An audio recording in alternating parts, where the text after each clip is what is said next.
Shabbat Shalom. We've spent some time going through the articles or the vessels in the sanctuary. Today we're going to look at one that all of them have some aspect of this, but it's interesting that Greg started off with that song. Many of us have a concept of a relationship with God that's independent of a relationship with people. This is not a biblical concept. And so this particular station really brings this out.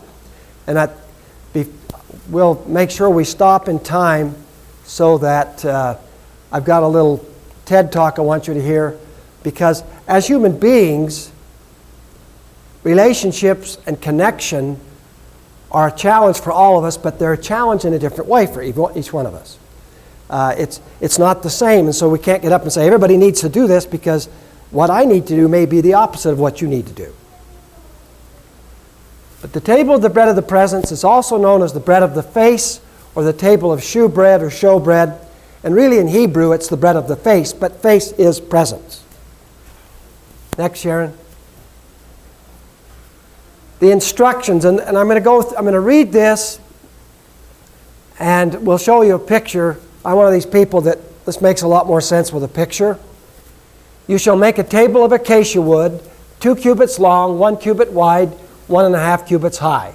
And I think you all know that a cubit's pretty close to 1.5 feet. So if it's 2 cubits long, a cubit wide, it's a pretty small table. You shall overlay it with pure gold and make a gold border around it. You shall make for it a rim of a handbreadth around it. And you shall make a gold border for the rim around it. You shall make 4 gold rings for it. Put rings on the 4 corners, which are on its 4 feet. The rings shall be close to the rim as holders for the poles to carry the table. You shall make the poles of acacia wood and overlay them with gold, so that with them the table may be carried. You shall make its dishes and its pans and its jars and its bowls with which to pour drink offerings. You shall make them of pure gold. You shall set the bread of the presence on the table before me at all times. What else in the tabernacle is acacia wood with gold on it? There's one other item. It's the ark. I think it's not, I'm not a person that's real good at illusions and symbolism, but gold is pretty easy in the tabernacle. It's a picture of divinity. It's a picture of God. And so you'll notice outside in the outer court, it's bronze or copper. But you step into the holy place, it's gold. The interesting thing about the ark and the table of the bread of the presence being wood with gold over them is they are pictures of Yeshua. He had flesh as we did, but he's divine. Next one. Now, when I first read about the table of the bread of the presence, this is not what popped up in my mind. But that's what it looked like. It had the Bible says 2 rows. Can you see the 2 rows of 6? They're stacked on top of each other. It's constructed of acacia wood plated with gold. There's compartments for 12 loaves. And then for each row, so there are 2 bowls of incense, a bowl of incense, or really, in this case, it's not the incense that's offered at the altar of incense, it's frankincense. We have the next one. There are 2 scriptures that talk about this. The one we just read, Exodus 25, and then this one, Leviticus 24. You shall take fine flour, bake 12 cakes with it. 2/10 of an ephah shall be in each cake. This is huge. You shall set them in 2 rows, 6 to a row, on the pure table before Yahweh. So when you saw that table, it had 6 compartments, 2 rows, 2 columns, I would say, and a place for each loaf. Then between those 2 rows, a place for 2 bowls of frankincense. You shall put pure frankincense on each row, that it may be a memorial portion for the bread, even an offering by fire to Yahweh. Every Sabbath day he shall set it in order before Yahweh continually. It is an everlasting covenant for the sons of Israel. It shall be for Aaron and his sons, and they shall eat it in a holy place, for it is most holy to him from Yahweh's offerings by fire, his portion forever. Now, something that you probably know, but I'll just remind you, Whenever we have something that the priests eat, and it's not for anything else, it tells us that whatever this is, it's dedicated to ministry. It's not to be used for anything else. It also tells us who is our high priest. It's Yeshua. It tells us something about what he eats. And this, we'll go through this. It's going to be kind of rapid today, but you probably already have some ideas about it. But the table of the bread of the presence is saying that God has a picture of all his people before his face all the time, and it's the job of the priesthood to present the people before his face at all times. Next. This is the best approximation to how these loaves would have looked. They're very large, and they were to be shaped like the mercy seat. That's why they turn up at the end. Next. It stands on the northern wall. So, of course, you'd be facing west. So it's going to be on the north wall, which, for whatever reasons, and I don't know, in the tabernacle, in fact, in Scripture, north is the side of the holy. Do you remember the song, Is Mount Zion on the sides of the north? So it's over on the north wall. And this just reminds us that once a week, 2 priests would walk in there with the 12 loaves. Another group would take, they made sure that the exchange happened simultaneously because they did not want there ever to be a time when the bread wasn't before the face of the Lord, the face of the Father. And then 2 other priests would, of course, bring in the incense. Next. The loaves were unleavened. Every Sabbath they were replaced, as I just mentioned. They were very large. And this says comprising 5 pints of flour. That's wrong. I need to fix this.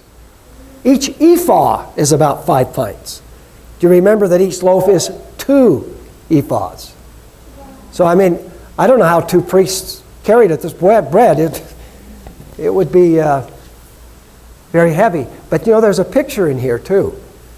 And that is, every human being is to be heavy, is to have weight for us. The old loaves were eaten by the priests in the holy place, the room in the temple. Next. What is the purpose, or what was the... They were set out on behalf of the Israelites. You probably noticed that. They represent the Israelites and their importance to the Father. They're eaten by the priests as a part of the offerings by fire, and it makes this very plain that this is a fire offering. It's another picture of the importance of the priest ministering to and for all of Israel. I think you already know this. In the outer court, altar of sacrifice, and the laver. This is a picture of the work of Yeshua. Every human being starts by seeing their sin, washing in Yeshua's word, and going to the altar, the picture of the cross, laying down of the life. What Mary mentioned earlier today. Every man is to take up his cross, deny himself, and follow. There's something else I was going to say. But you know how thoughts can be? Okay, let's have the next one. Maybe it will come. The priest is the son of Aaron, ministers to all the tribes of Israel. And this is almost too small. In Levitical Writings 2:43, this is a statement that everyone in the house of Aaron should be aware of. I declare unto you that the house of Aaron is a house unto all the tribes of Jacob. This is, we were talking about this a couple weeks ago. What does Aaron do? Well, I can tell you one of the things you do is wherever you are, you minister to that group of people. That makes you an Aaronite. That's not an independent work. You don't come and be part of the house of Aaron and then go work for Ephraim or Judah. No. If you're blessing Ephraim, Judah, or any other human being, that's the work of the house of Aaron. You're a house to all the tribes. Next. I want to remind you of a couple of pictures in the high priest vestments. Do you remember the 2 onyx stones that are on the shoulder pieces of the ephod? Each one has the names of the tribes. If you know your Hebrew, which I don't know very well, but the stone on the right has Reuben, then you go over to the left, that's Shimon, come back to Levi, back to Yehuda, Then Issachar, Zebulun, who knows, Naphtali, Dan, Gad, or God, they would say, Asher, Joseph, and Benjamin. But every time, and I have the scripture here, the priest, the high priest, when he went in to minister, he carried the 12 tribes on his shoulders. Next. The breastpiece of the ephod, and I won't read this all today, I think you all know, it was a piece of material that was folded. It had 12 stones on it. They represent the 12 tribes of Israel. Verse 21, the stones shall be according to the names of the sons of Israel, 12 according to their names, and they shall be like the engravings of a seal, each according to his name for the 12 tribes. Next. On these, you probably can't see as far away as you are, but each one of those has a name inscribed on the stone.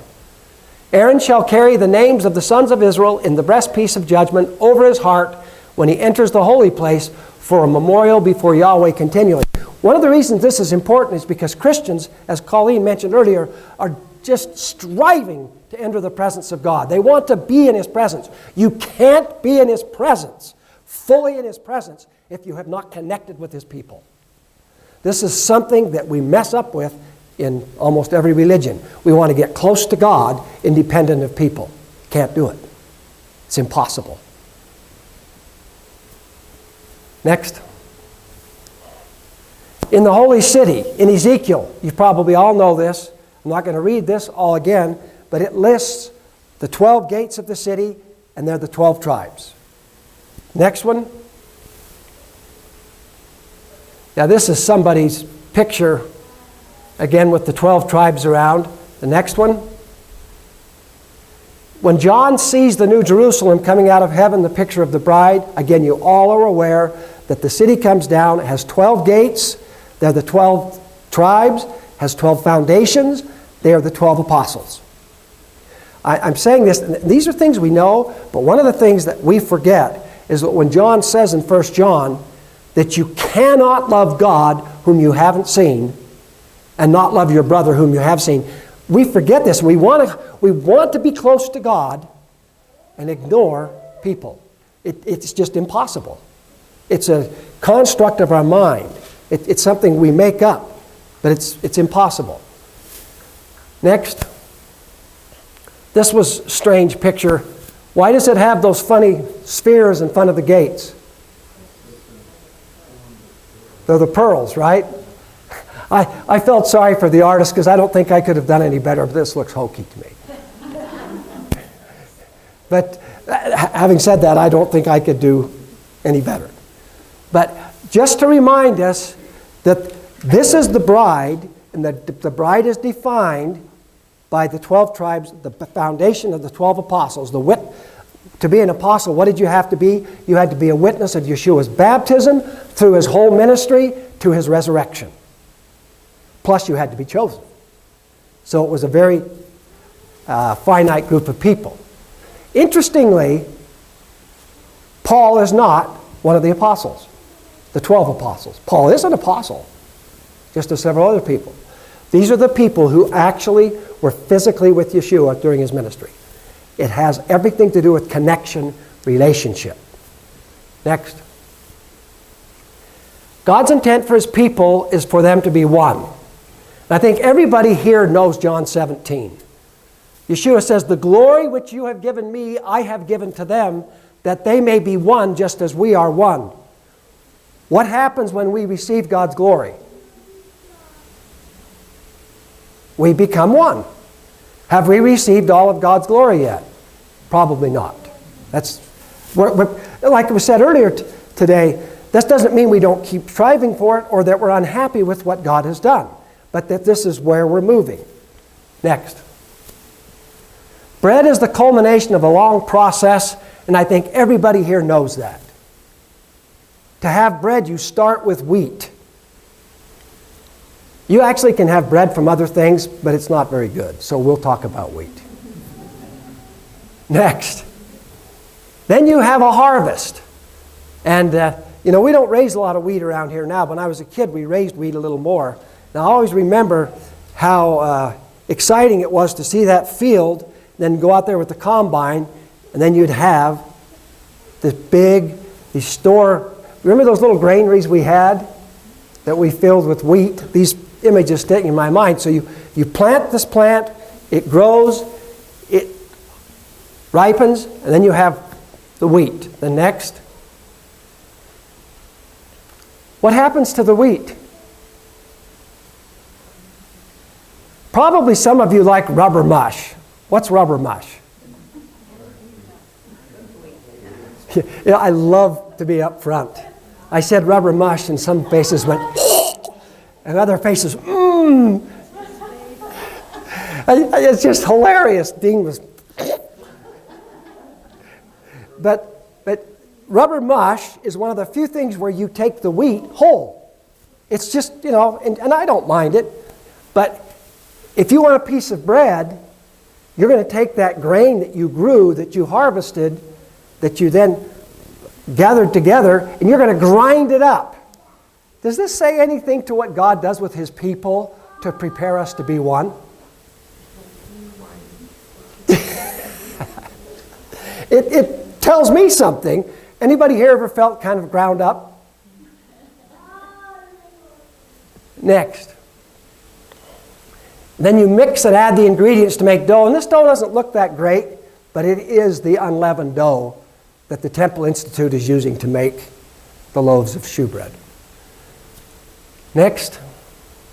Shaping the loaves.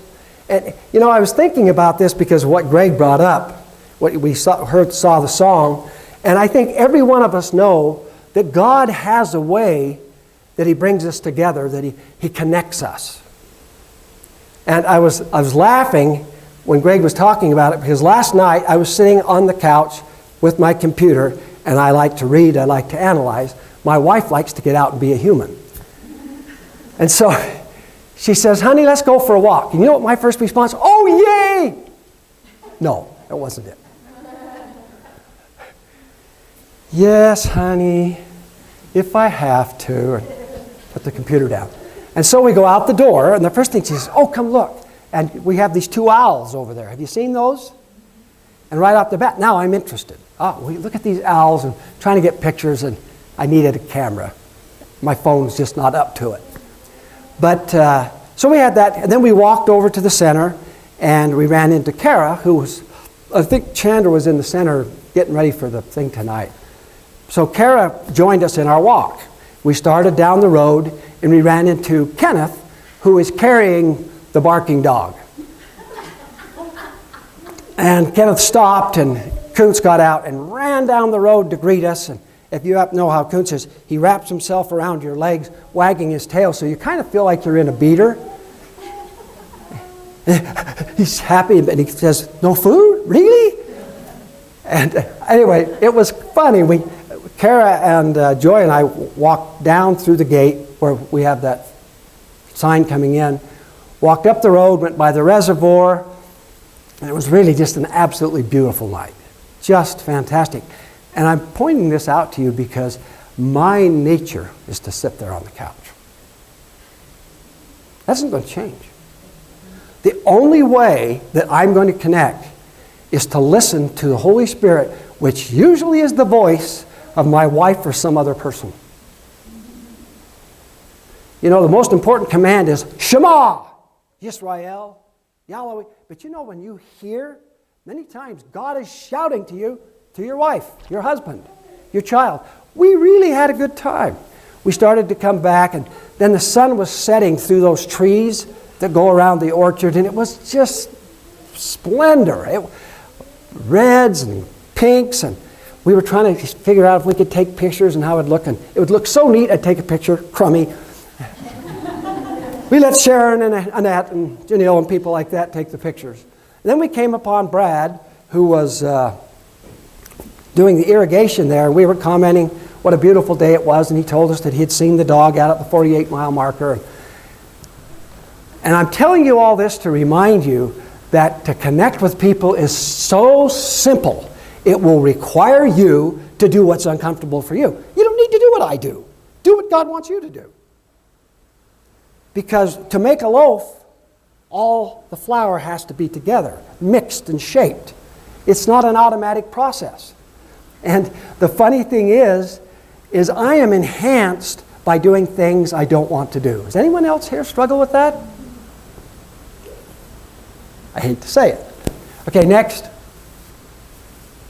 Baking the loaves. These are the Temple Institute is a great site. If you've never gone to it, these are Cohen and Aaronites in Israel who are laboring intensively to try to create everything needed for the temple. In fact, at this point, they have really made everything. What they don't have is a temple. Next. Placing the loaves in their proper place, and that's another thing. Greg was mentioning how not to lose your faith, and I think that's so important. But you know, one of the things he was saying, you got to make up your mind. Realize the place you are, God put you there.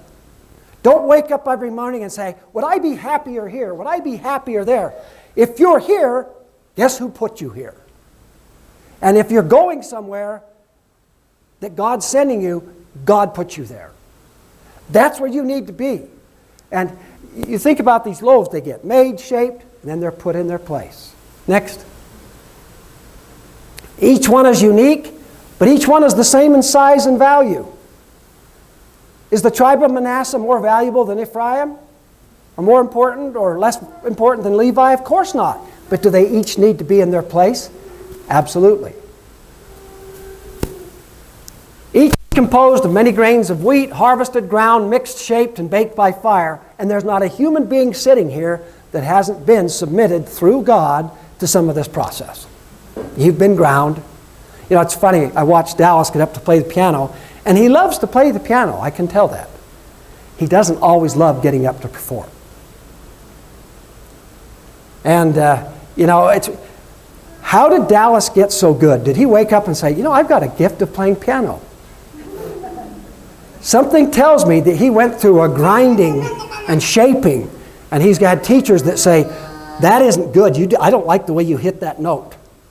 Or I don't like the way you're holding your wrists or your fingers. Or you emphasize this too little and that not. I mean, I can just imagine.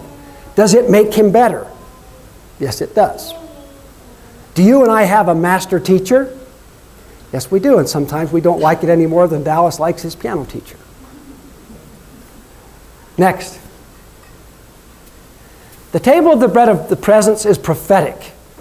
Isaiah, in that day, Yahweh will start his threshing from the flowing stream of the Euphrates to the brook of Egypt, and you will be gathered up one by one, O sons of Israel.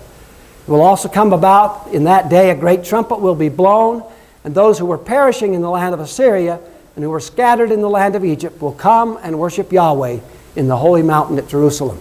So it's God's intent that his people be one and come together. It's the next one. I mentioned Ezekiel 37 here. I'm not going to read it because we don't have time. I think you all know what this says. Ezekiel is told to take a stick and write on it for Judah and his companions. Take another stick and write for Joseph and his companions. Then he says, take these sticks and make them one in your hand. And then God says, this is what I'm going to do. I'm going to bring my people back together. Next. It's hard to find representations of the two sticks that fit your imagination because I think every imagination is different. Next. The cross is the source of our unity. Now this is what the high priest said, Caiaphas. John says he didn't say this on his own initiative, but being high priest, he prophesied that Yeshua was going to die for the nation. And not for the nation only. Not just for Israel. Not just for the kingdom of Judah. But in order that he might also gather together into one the children of God who are scattered abroad. That's another thing. When we preach the cross of the Messiah, if we do it the way God intended, it brings people together and it heals people. The cross that's brought in a way to whack people over the head isn't the cross. Next. Note the structure of our cross. I think you all, can you see how our cross is made? Next. It has a major stalk with 3 branches coming from it and 3 branches from each of these. That's a perfect picture of Israel. There are 12 tribes. There are 3 main divisions. Levi, Joseph, and Judah. There are 9 other tribes. They all make up the house of Israel. When you see what we call the patriarchal cross, it's a beautiful picture of the house of Israel. Next. Through him to reconcile all things to himself, having made peace through the blood of his cross. Through him, I say, whether things on earth or things in heaven. And then in 2 Corinthians 5, he says, we've been made messengers of reconciliation. What does reconcile mean? It means to take 2 sticks that are apart and bring them together. It means to take 2 lives that were shattered and heal them together. We've been made messengers of reconciliation. When we come to the table of the bread of the presence, whether it's in our own life and our own devotion, or whether we're representing the people, it's about seeing God's people in right relationship. And recognizing that this relationship only was made possible through the shed blood of the Messiah. See, one of the things people will forget is the beauty you see in nature today is due to the cross. Whether or not you believe it doesn't change it. When you look at a place where a forest gets burned over, if you go to Nephi right now, between Leamington and Nephi, you'll see a large parts of the hillside have been burned away. You come back in 20 years and what are you going to find? The trees have grown back, the grass has grown back because the principle of resurrection is embedded in the creation.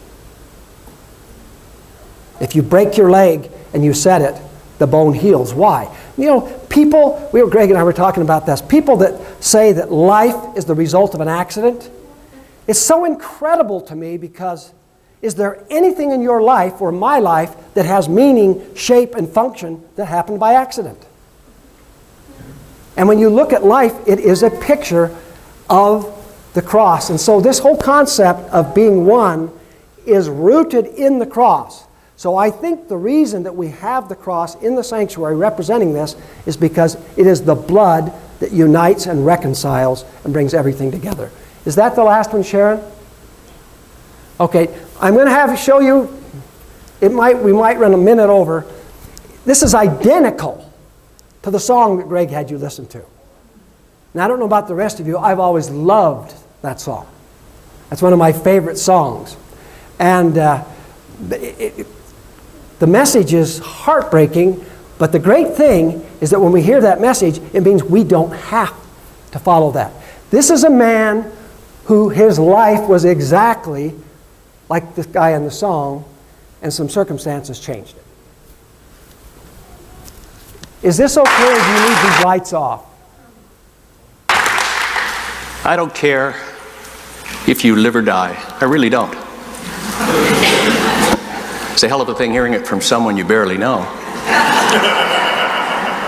But imagine hearing that from someone you love. On February the 24th, 2012, I was diagnosed with late-stage throat cancer. That night, I went home and sat at a table with my daughter and my wife, trying to swallow the fear while telling them about the procedures ahead. And that's when my daughter pushed her chair away from the table and said, "I don't care if you live or die." Yeah, there was a lot of anger, a lot of yelling through closed doors. And that night, as I tried to sleep, it kept me awake, and I kept thinking, why can't she see what I have given her, what I have done for her? You see, I was a broadcast journalist. At one time, I was a television news anchor with a big show. I became a network reporter.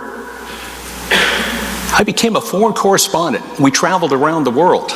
We went from the cold prairie provinces to the warmth of Sydney, Australia, so I could cover Southeast Asia and the South Pacific.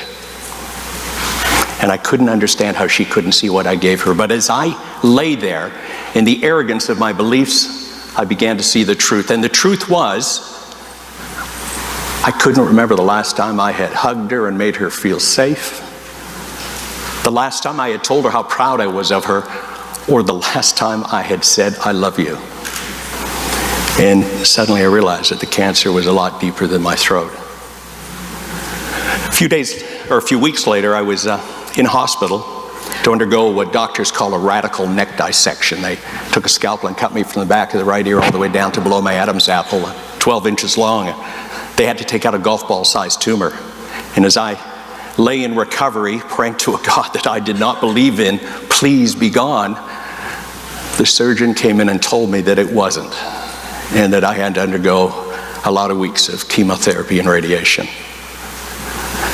So, in this time that I knew I needed to be close to people because I was more scared than ever, I decided to go to chemotherapy and radiation alone and deny my daughter and my wife the chance to hear me say, I am so scared, please come with me.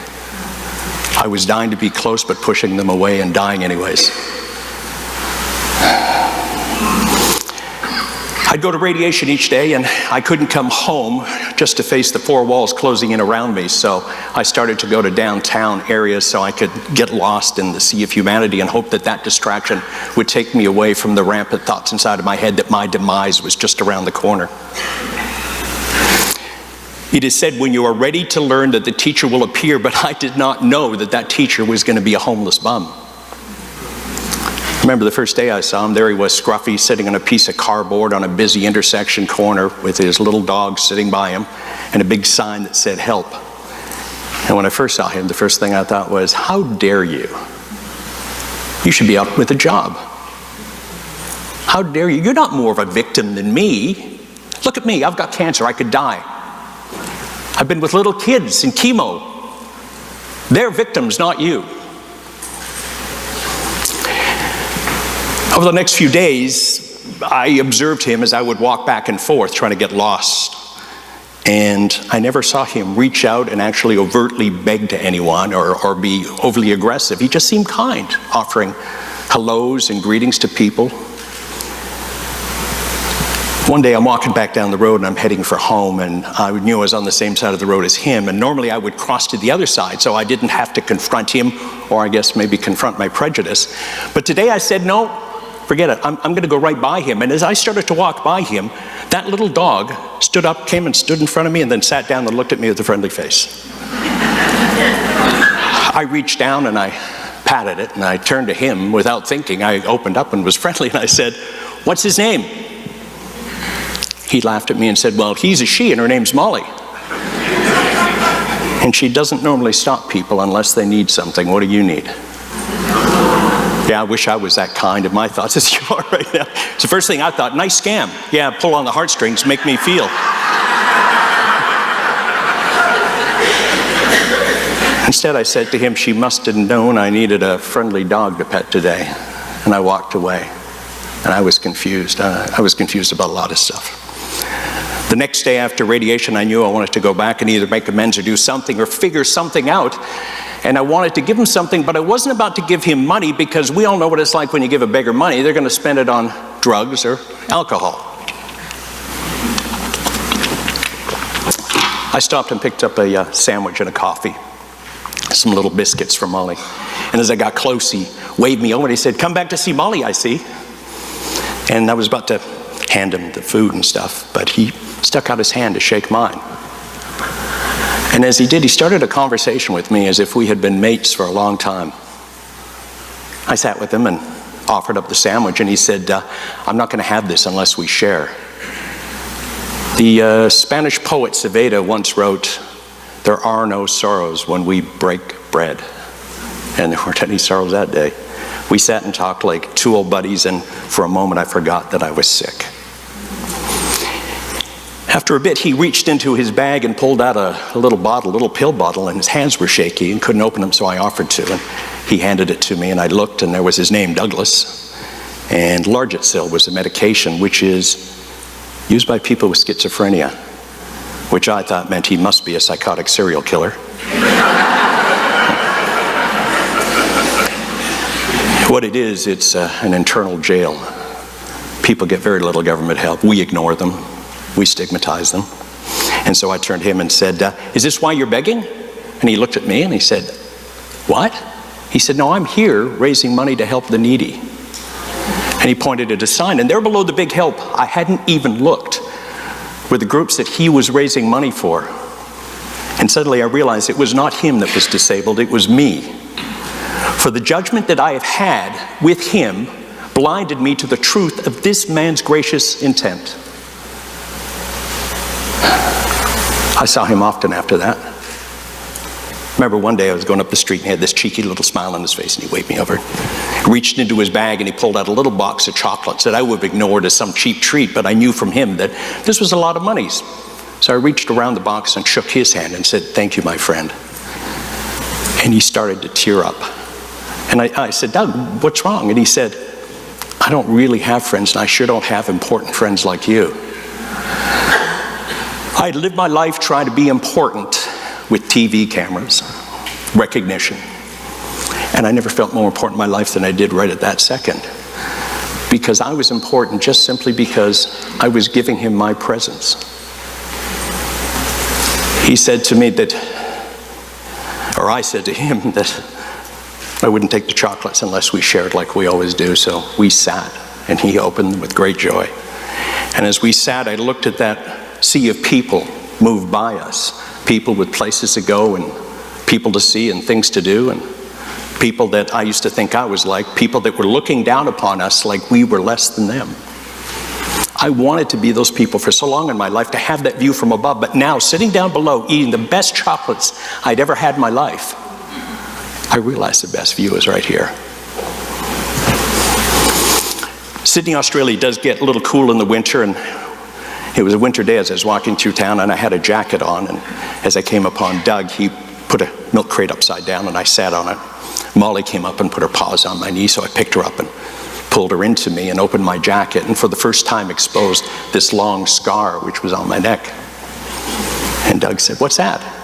And I started to explain about the cancer. He said, "I know you're going to be okay." And I said, "Yeah, well, I kind of feel I am. I'm going through radiation and treatment." And he grabbed my arm, and I turned to him, and he said, "No, you're going to be okay. You have a lot more to do." I have never in my life been stumped for words, but I was that day. So I did what we men do when we are emotional and scared we're going to cry in public. I sniffled, turned my head, and tried to swallow the tears. He was kind, he did the same.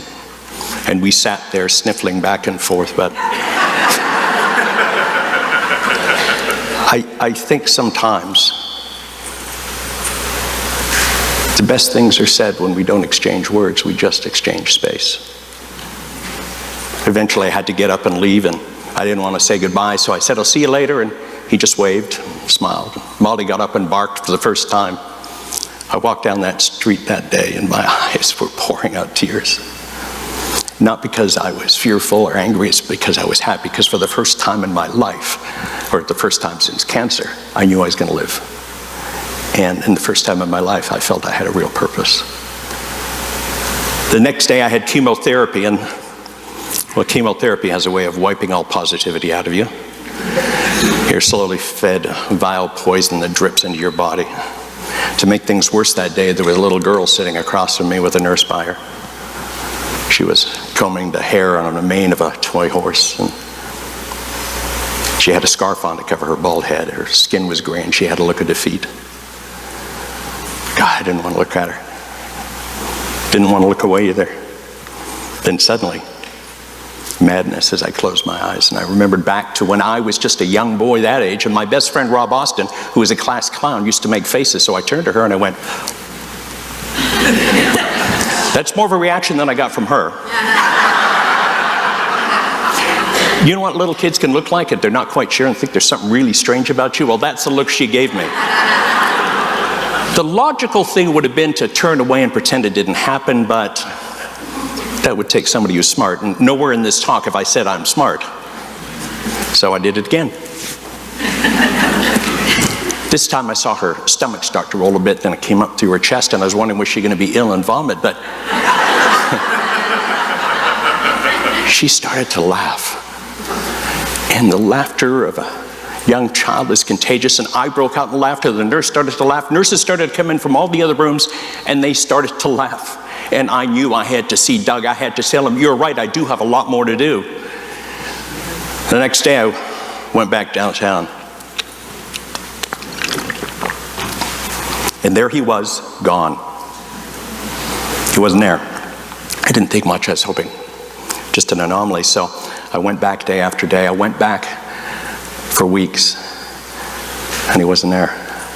I started asking storekeepers, had they seen them? And most would say, well, you know what bums are like. They just move to better spots.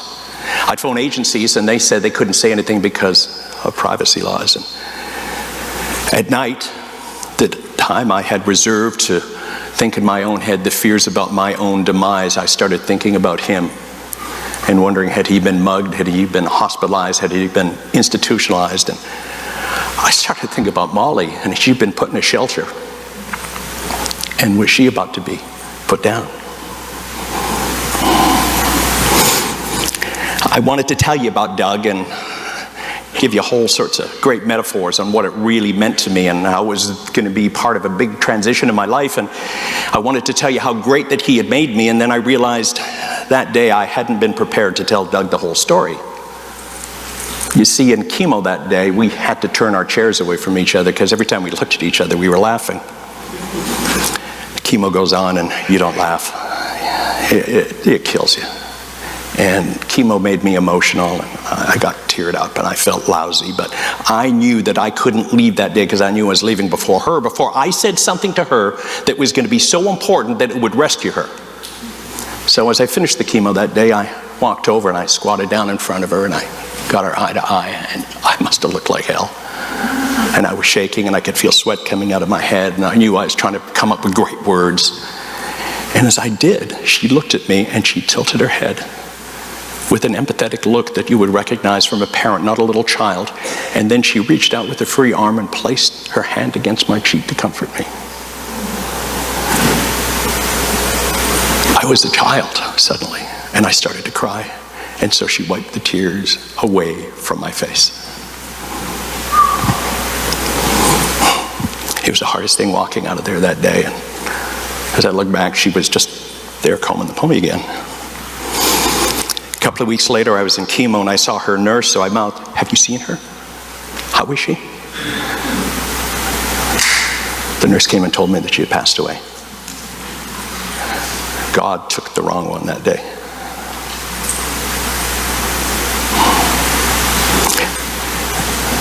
That, Doug, sat in my heart a long time.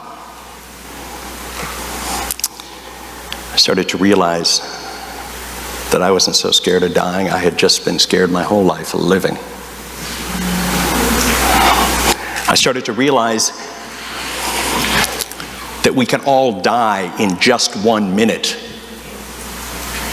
but we can all live 1,000,000 amazing moments, filled with passion, filled with pain, filled with love, angst, anger, anything we want. And that I had lived half a century avoiding any negative emotion and trying to insulate myself against the poor, the needy, the desperate. I tried to surround myself with rich, famous, powerful people, thinking if I got to be with them, then I could live in this sort of benign happiness. And if I felt any guilt about the homeless, that I could wait until I made more than I needed to give them some of what I had. But here in my most desperate moment, 2 people I had spent a lifetime avoiding, a homeless man and a little kid, who I thought had so little to give, gave me so much.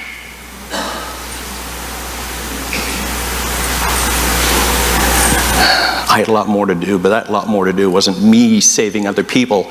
That lot more to do was me seeing other people, me receiving, and in that giving them the power to heal others. It also started me on a course of redemption in my life with my daughter. When I was asked to do this talk, I was honored and humbled, and I was scared that I wasn't worthy. Normally in the past I'd have told 1,000,000 people, boasted about it, but I didn't tell anyone for weeks, except I called my wife Marina. She cried on the phone with me. And then I called my little girl. She now lives halfway across the country, down under. She's going to school. She's going to be an early childhood education teacher. And damn it, she's going to be the best one because she's really good. She's got a heart so big. And I told her, same little girl that told me she didn't care if I lived or died, and she said to me, "Daddy, I am so proud of you. You're going to do really good. And Daddy, I love you." Thank you.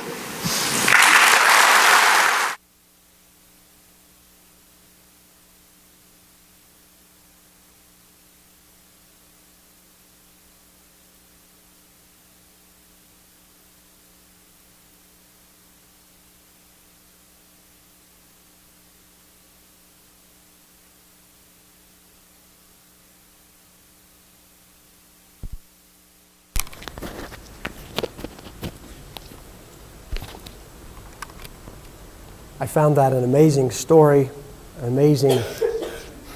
It reminds me, and I think all of us, that our ability to find and touch God is directly related to our willingness to touch the people we live with.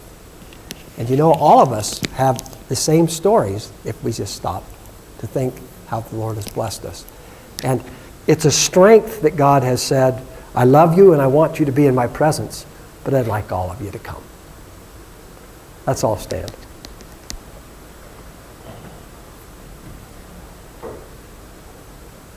Sister Betsy, would you close for us, please?